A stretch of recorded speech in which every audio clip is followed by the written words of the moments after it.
The New Eden colony shimmered like a jewel against the black canvas of space. For 30 years, humans had transformed this once barren planet into a thriving outpost with sprawling dome cities, lush agricultural centers, and bustling spaceports. Today, like any other day, the twin suns rose over the eastern mountain range, bathing the main settlement in golden light. Governor Alan Wright stood at the observation deck of the colony's central tower, his eyes sweeping over the city he had helped build for the past decade. His morning inspections had become a ritual, a moment of quiet pride before the day's problems demanded his attention. At 57, with gray streaking his once dark hair, Wright had seen New Eden grow from a struggling frontier outpost to humanity's most successful venture beyond the solar system. "Beautiful morning, isn't it, sir?" said a voice behind him. Wright turned to see Susan Miller, the colony's chief communications officer. At 34, Miller had spent nearly half her life on New Eden, arriving as a fresh-faced communications specialist straight out of the academy. "Every morning here is beautiful, Susan," Wright replied with a smile. 50,000 people living their lives 40 light-years from Earth. Sometimes I still can't believe we pulled it off. Miller nodded, but her expression remained serious. "Governor, the long-range sensor team is requesting your presence. They've detected something unusual at the edge of the system." Wright's smile faded. "Unusual how?" "They wouldn't say over the comm, just that it's urgent." The walk to the sensor control room took less than 5 minutes.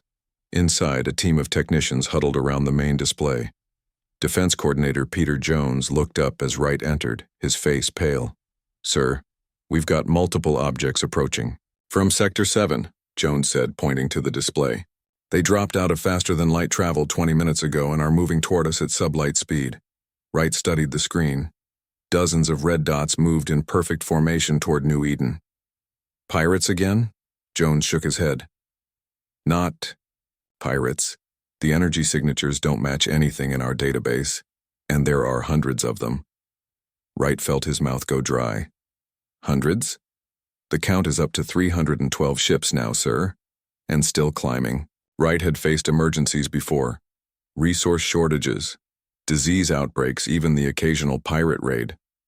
But nothing like this. New Eden's defensive fleet consisted of 15 frigates and 30 fighters, barely enough to patrol the system and deal with the rare pirate incursion. "How long until they reach us?" Wright asked. "At current speed, 4 hours, Jones replied. Wright made his decision quickly. "Sound the alert. Begin evacuation procedures for non-essential personnel. And get me Captain Clark on the comm." The colony's warning sirens began to wail, their sound echoing across the dome city. Wright watched from the command center as people stopped in the streets, looking up in confusion. For many of the younger colonists, this was their first emergency alert. On the main screen, Captain Diane Clark's face appeared. As commander of New Eden's flagship Defiant, she was the colony's first line of defense. "Governor, my crew is at battle stations," Clark reported. "But if those readings are accurate, we're severely outmatched." "I know, Captain. I need you to buy us time for evacuations. Focus on protecting the civilian ships once they launch." Clark nodded grimly. "We'll do our best, sir."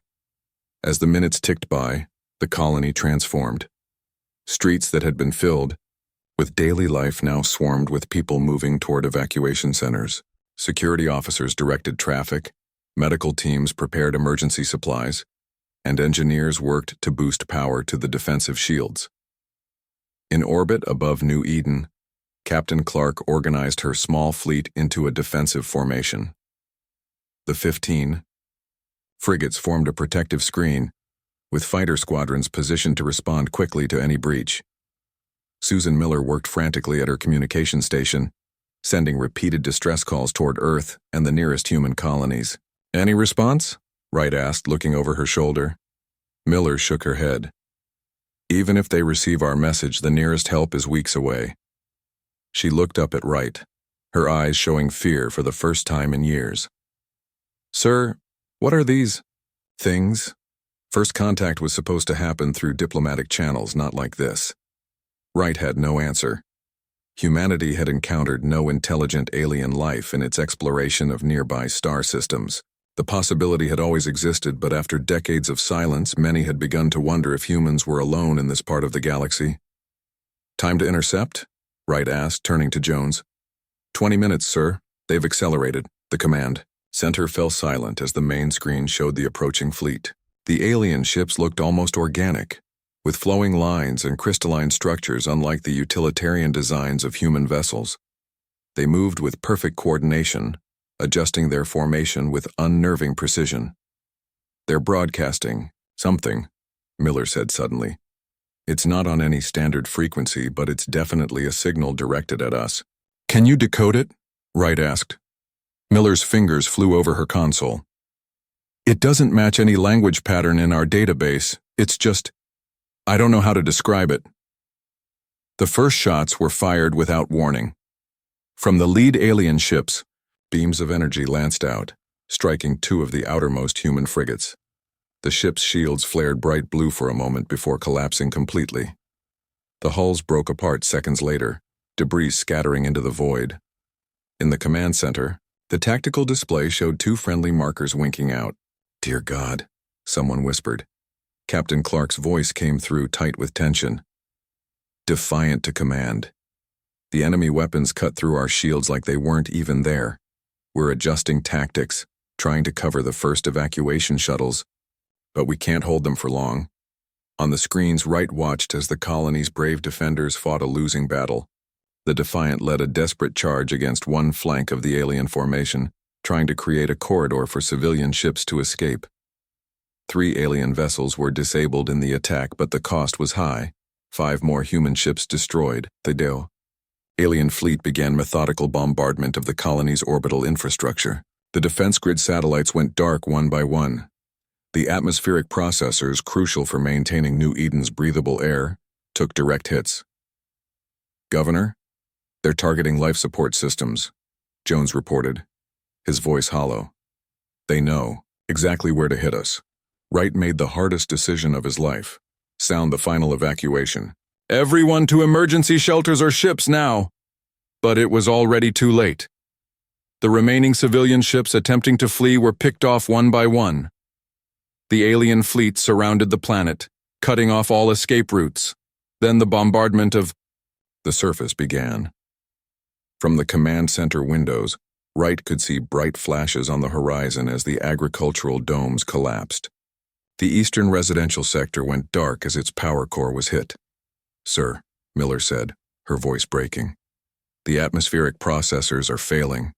We're venting air into space." Wright looked around at his team, dedicated colonists who had built their lives here. They all knew what was coming.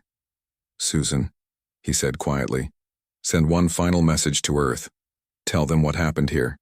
Tell them to remember New Eden."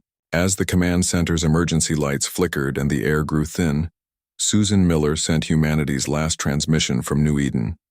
3 simple words that would echo across human space. Remember New Eden. Outside, the alien fleet continued, its methodical work, erasing all traces of human presence from the planet. Within hours, where 50,000 people had lived and worked, only silence remained. The message from New Eden took 3 weeks to reach Earth. During that time, the 50,000 lives lost on the distant colony were unaware of their fate back home. Life continued normally across human space. People worked, laughed, argued, and dreamed, completely unaware that everything was about to change. Admiral Gary White stood in the darkened meeting room of the United Nations Space Command headquarters in Geneva. Around the large oval table sat the most powerful people in human government: military leaders, politicians, intelligence directors, and economic advisors. All eyes were fixed on the large screen at the front of the room, where the final transmission from New Eden played for the 7th time. The recording showed flashes of light, screams, and then Communications Officer Susan Miller's voice, calm despite everything. "Remember New Eden." Then static. President Nancy Green sat at the head of the table, her face like stone. At 62, she had led Earth through economic challenges and border disputes, but never anything like this. When the recording ended, she turned to White. "How?" Long have we known about these attackers? She asked, her voice steady. Intelligence Director Frank Rodriguez, a thin man with tired eyes, answered instead. Until they hit New Eden, we didn't know they existed. They don't match any species in our diplomatic database. Could it be a mistake? Asked Treasury Secretary Dennis Brown. Maybe they thought the colony was something else or belonged to some enemy of theirs? Rodriguez shook his head. The attack was too precise.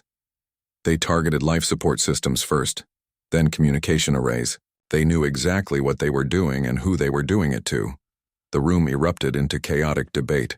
Senator Margaret Allen, representing the outer colonies, slammed her hand on the table. We need immediate military response, she shouted. If we don't show strength now, all our colonies could be next. Economic Minister Paul Harris jumped to his feet. With what fleet? We have 20,000 ships spread across dozens of systems. If these aliens could wipe out New Eden so easily, what chance do we have? For decades, humanity had maintained what they thought was a strong peacetime navy. 20,000 ships of various sizes, from small patrol vessels to large battle cruisers. It had seemed more than enough to protect human interests against pirates and handle the occasional dispute between colonies. Now that force seemed pathetically small. We need to gather our fleet and protect the core systems, suggested General Eric Thompson. Abandon the outer colonies if necessary. Senator Allen's face turned red with anger. Abandon? Like you abandoned New Eden? President Green raised her hand and the room immediately fell silent. She had a reputation for careful deliberation, for weighing all options before making decisions. Everyone expected a measured, cautious response. What she said next shocked everyone. The attack on New Eden was not random. She began, her voice quiet but firm. It was calculated, a test of our resolve. They wanted to see how we would respond. To a single colony being destroyed, we have one chance to respond correctly. She stood up, looking each person in the room in the eye. I am ordering the full military industrialization of every human world, asteroid, and outpost. Every factory, every shipyard, every resource will be directed toward a single goal, the production of a fleet unlike anything humanity has ever contemplated. How many ships, Madam President? Admiral White asked. 700,000 warships, Green replied without hesitation. To be completed within 18 months. The silence that followed was absolute. Even Senator Allen, who had demanded the strongest possible response, looked stunned. 700,000? Treasury Secretary Brown finally sputtered. Madam President, the cost would be is irrelevant, Green finished. They've shown us what happens when humans appear weak. We will not make that mistake again. Admiral White did some quick calculations in his head. Even if we converted every industrial facility in human space, conscripted every available worker, and stripped resources from every available source, that's still more than a 30-fold increase in our fleet size in a year and a half. Then, we'll build more facilities, Green replied. We'll mine asteroids we've never touched. We'll reactivate decommissioned shipyards. We'll develop new construction methods. She turned to face the room again. Make no mistake about what happened at New Eden. This was not just an attack on a colony. This was an attack on humanity itself, and humanity will respond with everything we have. Within hours of the meeting, President Green addressed the combined population of Earth and all its colonies. The recording from New Eden was shown, unedited. When it ended, Green announced the mobilization order and the target. 700,000 warships. From this moment forward, she told the trillions watching, we are at war. Not a war of our choosing, but a war for our survival. Every citizen has a role to play. Every resource has a purpose. Together, we will build a fleet that will ensure no human colony ever suffers New Eden's fate again. The response was immediate and overwhelming. Factories that had produced civilian goods began retooling for military production. Universities shifted research priorities to weapons development and ship design. Mining operations in the asteroid belt doubled, then tripled in size. Admiral White was given command of the entire operation. His new office overlooked the massive shipyards in Earth orbit, where the first of the new warships were already taking shape. His assistant, Commander Louise Baker, entered with the latest progress reports. "Sir, we've secured the resource rights to the entire Kuiper Belt," she said. "The mining corporations have agreed to full nationalization for the duration of the emergency." White nodded. "And the recruiting numbers?" "Off the charts, sir. We've had to open 15 new training facilities just to process the volunteers." The destruction of New Eden had awakened something in humanity, not just anger, but a cold determination. People lined up outside military recruitment centers by the thousands. Children too young to serve started civilian support groups. Retired engineers and scientists returned to work. "We're accelerating the training programs," Baker continued. "What used to take years will now be done in months." "Will they be ready?" White asked, concerned about sending half-trained crews into battle. "They'll have to be," Baker replied. "Fleet Admiral Sharon Davis has a new motto for the officer corps. We don't need perfection. We need warriors willing to do whatever it takes." White walked to the window and watched as massive hull sections were moved into position for assembly. In the distance, he could see more shipyards under construction, with thousands of workers swarming over the skeletal frameworks. "Has intelligence made any progress identifying the aliens?" he asked. "Not yet, sir. We're calling them the Collective for now, based on the little we could decipher from the New Eden data. Director Rodriguez thinks they might have some kind of hive mind structure, given how coordinated their attack was." White nodded slowly. "Whoever they are, they made a terrible mistake. They thought they were attacking our weakest point.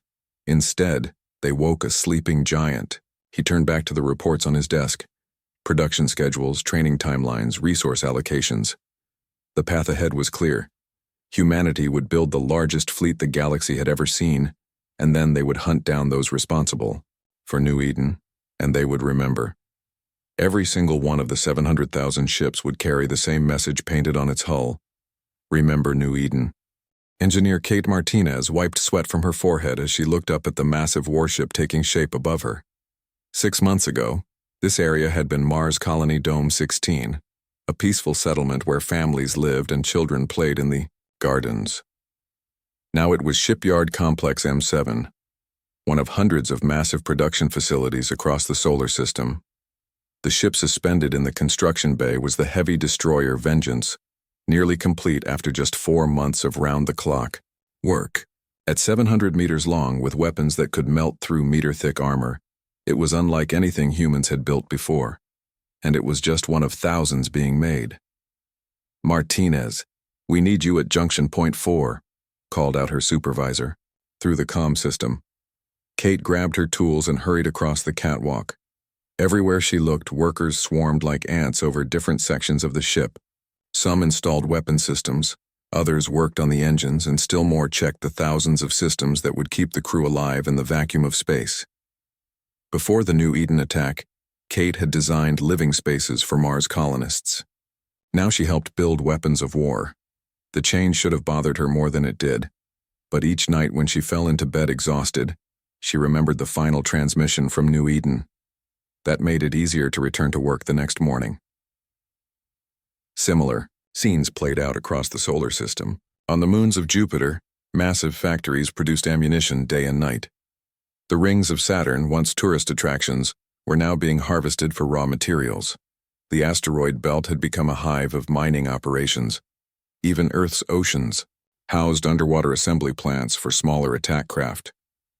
At a military processing center in what used to be Chicago's Navy Pier, recruiter John Porter couldn't keep up with the flood of volunteers. The line stretched for blocks, young and old, rich and poor, from every background imaginable. "Next," Porter called, and a young woman stepped forward. Her ID card identified her as Lisa Cooper, age 19. "You understand the accelerated training program means only 3 months of preparation before your first assignment?" Porter asked. The same question he'd asked hundreds of times that day. Lisa nodded firmly. "My cousin was on New Eden. 3 months is too long. I'd go tomorrow if you'd let me." Porter stamped her paperwork and handed her the tablet to sign. "Report to Training Center 12 at 0600 tomorrow. Pack light. Everything you need will be provided." As Lisa left, Porter called the next person forward. Behind that person were thousands more, all with the same determined look in their eyes. At the Luna Officer Academy, Fleet Admiral Sharon Davis addressed the latest class of newly commissioned officers. Most had received only a fraction of the training that would have been standard before the emergency. "You're not ready," she told them bluntly, pacing in front of the assembled men and women. "In normal times, each of you would have years more training before taking command of a vessel, but these are not normal times." She stopped and looked out at the sea of young faces. "We don't need perfection from you. We need warriors willing to do whatever it takes, learn from your crew, adapt quickly, and never forget why we're building this fleet."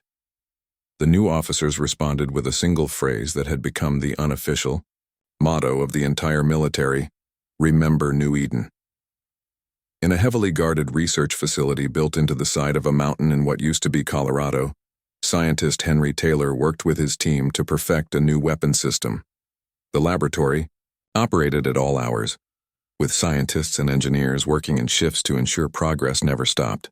"The particle beam density is still fluctuating," said his assistant Olivia Wilson, looking at the readings from their latest test. Taylor nodded, examining the data. "Increase the containment field by 12%.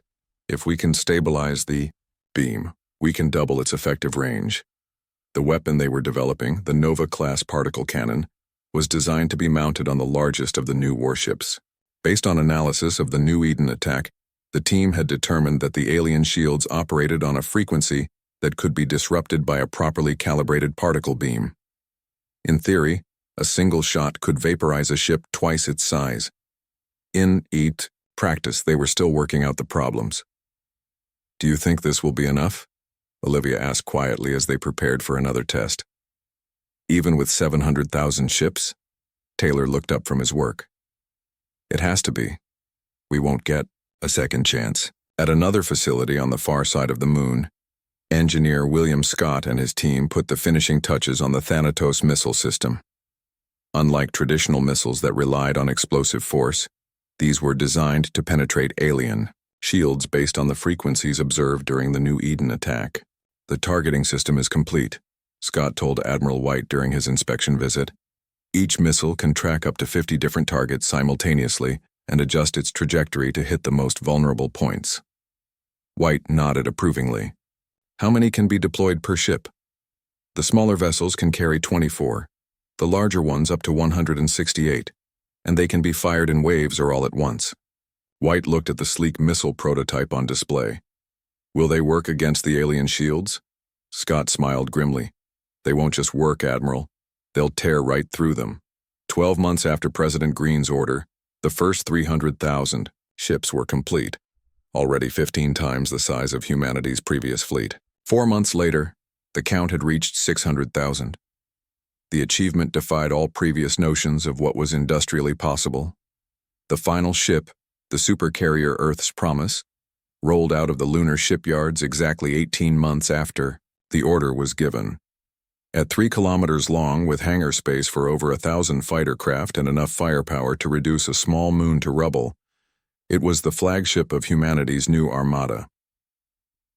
President Green stood on the observation deck as the massive vessel moved into formation with the rest of the fleet. Admiral White stood beside her, both of them silent as they watched the ships gather. 700,000 warships, Green finally said. "Exactly as promised." "Yes, Madam President," White replied. "The largest fleet ever assembled in human history, perhaps in the history of the galaxy." Green's eyes narrowed as she looked out at the vast array of vessels. In near-Earth space alone, there were so many ships that they blotted out the stars, and this was just one gathering point. Similar formations had assembled around Mars, Jupiter, and other strategic locations throughout the solar system. "Have we identified the aliens yet?" she asked. "We have some information," White said. "Intelligence has been working with the data recovered from New Eden's final transmissions. We have energy signatures, radiation patterns, and partial communication codes. It's enough to track them." Green nodded. "Then it's time for the next phase." Later that day, she addressed humanity again. Trillions watched as she stood in front of a viewport showing just a small fraction of the assembled fleet. 18 months ago, I promised that humanity would build 700,000 warships, she said. Today I stand before you to announce that promise has been fulfilled. Now we begin the hunt for those who attacked New Eden. The massive human armada began to move, splitting into hunt groups. Each was led by a veteran captain with a single mission: find the aliens who had dared to erase a human colony. Humanity's transformation was complete. No longer just explorers and colonizers. Now they were warriors united by a single purpose. And as the ships disappeared into faster-than-light travel, they carried with them humanity's message to the stars. Remember New Eden. The massive human fleet spread out across the galaxy in search of their enemy. Each hunt group consisted of thousands of ships, led by experienced captains with a single mission: find the aliens who destroyed New Eden. Scientific vessels accompanied each group, their advanced sensors searching for traces of the unique energy signatures captured in New Eden's final transmissions. For 3 long months, the hunt continued without success. The galaxy was vast, and the aliens had left few traces. Some began to wonder if they would ever find the enemy that had so suddenly appeared and then vanished. Captain Laura Harris of the scout ship Pathfinder stood on her bridge, watching as her crew monitored the sensor readings. At 36, Harris had spent most of her adult life exploring the frontiers of human space. Now she used those skills to hunt for an enemy. Anything? She asked her sensor officer, Andy Mitchell. Mitchell shook his head. Nothing yet, Captain. We've scanned 14 systems in this sector. No sign of the energy signatures we're looking for. Harris frowned. Hunt Group Theta, which her ship was part of, had been searching this region for weeks without success. The strain was beginning to show on everyone's faces. Let's try one more system before we regroup with the fleet, Harris said. Set course for HD 217107. The Pathfinder entered faster-than-light travel, emerging hours later at the edge of an unremarkable star system 70 light-years from Earth. It was a routine approach, just like the dozens they had performed in recent weeks, but this time the sensor alarms blared moments after they arrived. Captain, Mitchell called out, his voice tight with excitement. I'm picking up energy readings. They match the New Eden attack signatures. Harris moved quickly to the sensor station. Show me. On the screen, Mitchell brought up the scan results. The readings were clear. Somewhere in this system, the aliens were present. Full stealth protocols, Harris ordered. No transmissions. I want a complete scan of the system, but we stay at the outer edge. No one knows we're here until we know what we're dealing with. For the next 6 hours, the Pathfinder gathered data, its advanced sensors reaching across the vast distances of the star system. What they found stunned even the battle-hardened crew. It's a construction site, Mitchell whispered as the images became clear. A massive one. The entire system had been converted into a vast shipyard. Asteroid belts were being mined, planets stripped of resources, and all of it fed into massive construction facilities orbiting the star. And being built were ships that matched those that had attacked New Eden. How many vessels? Harris asked quietly. Mitchell checked the readings. Current count is over 100,000 ships in various stages of construction. Some appear nearly complete. Harris stared at the screen, the implications sinking in. Before the New Eden attack, Earth had maintained a fleet of 20,000 ships, which had seemed sufficient. This alien facility alone housed 5 times that number. They were planning an invasion, she said, her voice barely audible. New Eden wasn't a random target, it was just the first step. She turned to her communications officer. Prepare a tight beam. Transmission to Admiral Bennett. Full encryption. Send everything we've found. As the data transmitted to Hunt Group Theta's command ship, Harris studied the alien facility more carefully. The construction methods were unlike anything humans had developed, with entire ships seemingly grown rather than built. The designs were organic-looking, just like the vessels that had attacked New Eden. Intelligence Officer Richard Hayes analyzed the alien transmissions that Pathfinder's sensors had intercepted. We're picking up fragments of their communications, he reported. Our translation algorithms are starting to make sense of it. They call themselves the Collective. The Collective, Harris repeated. What else can you tell about them? Hayes looked up from his station. From what we can piece together, New Eden was just the beginning. They've been watching human expansion for years, waiting until we reached a certain point. Then they decided to eliminate us before we could become a threat. Little did they know, Harris said grimly. Admiral Steve Bennett received the Pathfinder's transmission aboard his flagship Retribution. Within minutes, he had ordered the entirety of Hunt Group Theta to converge on the system. At the same time, he sent word to all other Hunt groups. We've found them, his message said simply, along with the coordinates. All across the galaxy, human ships altered course, their faster-than-light drives pushing to maximum capacity. The hunt was over. Now the battle would begin. Within 24 hours, over 300,000 human warships had gathered at predetermined staging points just outside the alien system. Admiral Bennett coordinated the attack from the Retribution. We will enter the system in perfect formation, he told the fleet commanders. Surround it completely, leaving no escape routes. Our priority targets are their completed warships and command centers. Secondary targets are the construction facilities. The human fleet emerged from faster-than-light travel simultaneously, surrounding the system in a perfect sphere of firepower. The aliens had no warning. One moment they were alone, the next they faced the largest armada ever assembled.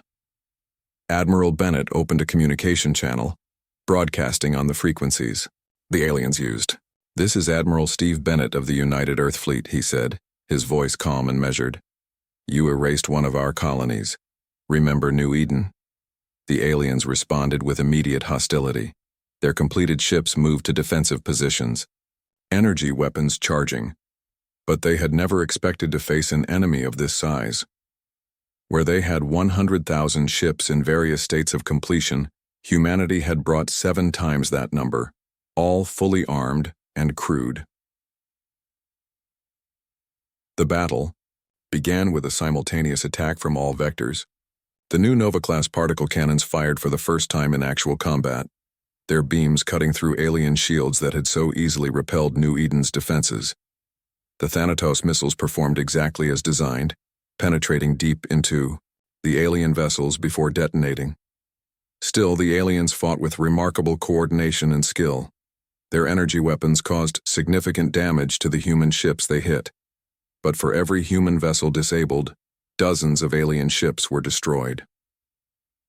Captain Harris and the Pathfinder stayed at the edge of the battle, continuing to gather intelligence. Their sensors recorded everything: alien tactics, weapon capabilities, shield frequencies, data that was immediately shared with the rest of the fleet. They're adapting, Hayes reported, watching as the alien vessels altered their shield frequencies. But not quickly enough. 6 hours after it began, the battle ended. The alien shipyard had been reduced to orbiting debris. Thousands of partially constructed vessels drifted in space, broken and useless. Of the completed alien ships, none remained intact. Admiral Bennett ordered search teams to board the remains of what appeared to be command facilities. They returned with data storage devices and several alien commanders who had survived an emergency. Podzont intelligence teams began the process of interrogating the prisoners and analyzing the captured data. What they discovered sent a chill through the highest levels of human command. This wasn't their main base, Intelligence Director Rodriguez reported to President Green and Admiral White. According to the information we've gathered, this was merely one outpost of a vast galactic empire. How vast? White asked. Rodriguez brought up a galactic map. Scattered across it were hundreds of points of light, each representing a collective outpost or controlled system. The good news is that we've destroyed a significant portion of their military capacity, Rodriguez continued. The bad news is that they've already sent distress calls. The rest of the collective now knows about us, and they're gathering their forces. President Green studied the map for a long moment. Then she nodded firmly. Then we'll have to pay them a visit. She said, all of them. The final confrontation took place 6 months after the destruction of the alien shipyard. Through captured data and interrogations, humans had identified the central hub of the collective, a massive artificial structure orbiting a dying star, at the edge of the galaxy. Here, the aliens had gathered their remaining forces, approximately 250,000 ships from across their territories. Fleet Admiral Sharon Davis stood on the bridge of the supercarrier Earth's Promise, looking out at the assembled human armada. 700,000 warships spread out before her, their hulls gleaming in the light of distant stars. Every ship bore the same message painted on its side. "Remember New Eden."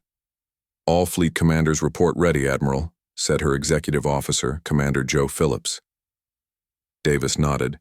After months of smaller engagements, destroying collective outposts one by one, this would be the decisive battle.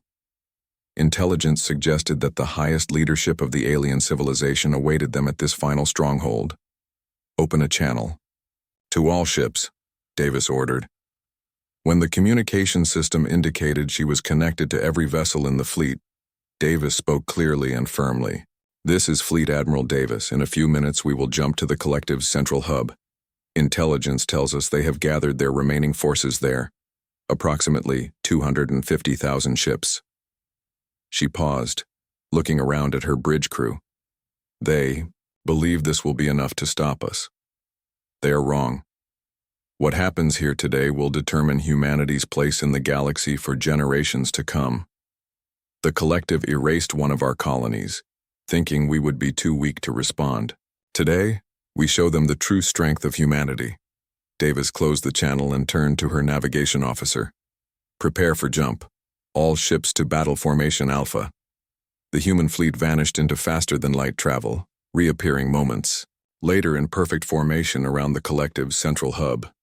The structure was enormous, a ring-shaped station larger than Earth's moon, with spires and towers jutting out in all directions. Around it, the collective's fleet moved to defensive positions. Unlike at the shipyard, where the aliens had been caught by surprise, here they were fully prepared for battle. Their ships arranged themselves in tight formations, energy weapons, charged and ready. What the collective didn't expect was for humans to attack immediately, without attempting communication or negotiation. In the collective's million-year history, they had encountered thousands of species. All eventually submitted to their technological superiority or agreed to terms. But humans hadn't built 700,000 warships to negotiate. "All ships, engage," Davis ordered calmly. No quarter. The human fleet attacked from all vectors simultaneously. Nova-class particle beams lanced out from the larger ships, while smaller vessels launched waves of Thanatos missiles. Fighter squadrons poured from carrier ships, swarming toward the alien formations. The collective responded with devastating firepower of their own. Beams of energy cut through space, destroying dozens of human ships in the opening minutes. But, for every human vessel lost, 3 alien ships were destroyed. On the bridge of the destroyer Vengeance, Captain Ben Howard watched as his weapons teams targeted a cluster of alien vessels. "Fire sequence Alpha 3, he ordered. "Target their command ship."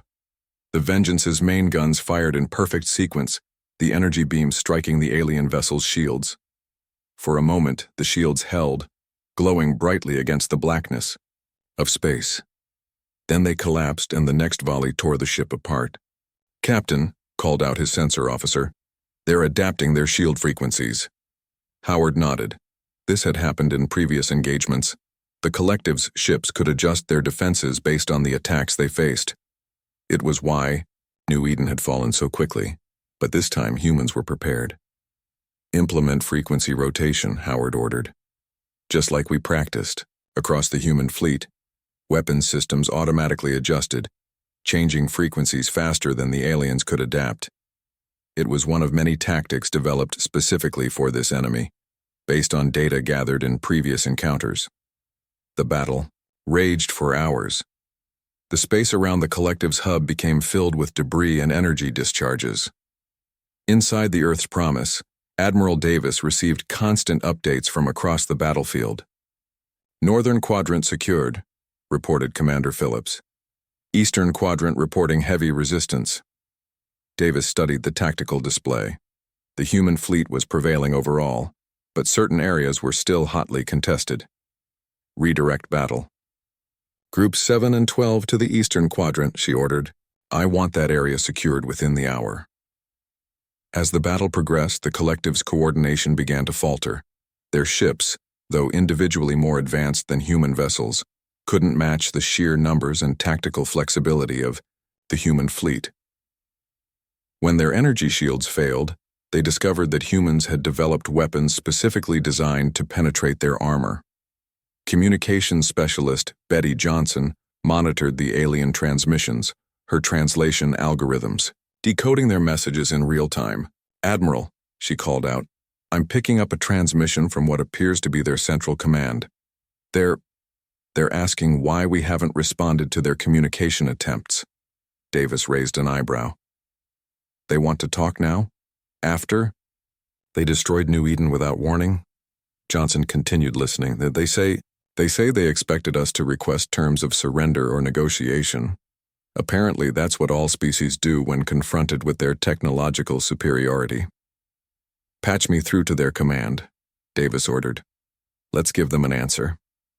When the channel opened, Davis spoke clearly, knowing her words were being translated into the aliens' language. "This is Fleet Admiral Sharon Davis of the United Earth Fleet. You destroyed our colony without warning or provocation. You erased 50,000 lives as if they meant nothing. There will be no negotiation. There will be no surrender, yours or ours. This ends today." Johnson monitored the response. "They're asking how a species could create such a vast fleet for a single act of retribution." Davis's eyes narrowed. "Send this message on all frequencies in their language. We are humanity. Attack one of us and you attack us all. This wasn't retribution, it was justice. Remember it." The battle reached its climax when human forces breached the defenses of the central hub itself. Special forces teams boarded the structure, fighting their way toward the collective's leadership chamber. The aliens fought desperately to protect their leaders, but they couldn't stop the human advance. When the fighting finally ended, the collective's high command stood surrounded by human soldiers. For the first time, humans saw the alien leaders up close. Tall, crystalline beings with multiple limbs and glowing organs visible beneath translucent skin. "You have destroyed our empire," one of the alien leaders said through a translation device. "An empire that has stood for 1,000,000 years, all because of one colony?" Admiral Davis, who had personally led the final assault, looked the alien directly in its compound eyes. "One colony. 50,000 lives. To you, they were nothing. To us, they were everything." As news of the victory spread throughout human space, memorials to New Eden were constructed on every world and colony. Reconstruction of New Eden began immediately, with improved defenses and a permanent fleet presence. Other galactic powers, previously watching from a distance, sent diplomatic envoys to Earth with unprecedented haste. Humanity had announced its arrival on the galactic stage not with words, but with 700,000 warships and an unmistakable message. Humans protect their own, no matter the cost. 1 year after the final battle, President Green stood at the newly rebuilt observation deck on New Eden, looking out over the colony that had risen from the ashes. Beside her stood Governor Wright's daughter Emma, who had been on Earth during the attack. "We made them remember," Emma said quietly. Green nodded. "Yes, and now the galaxy will never forget."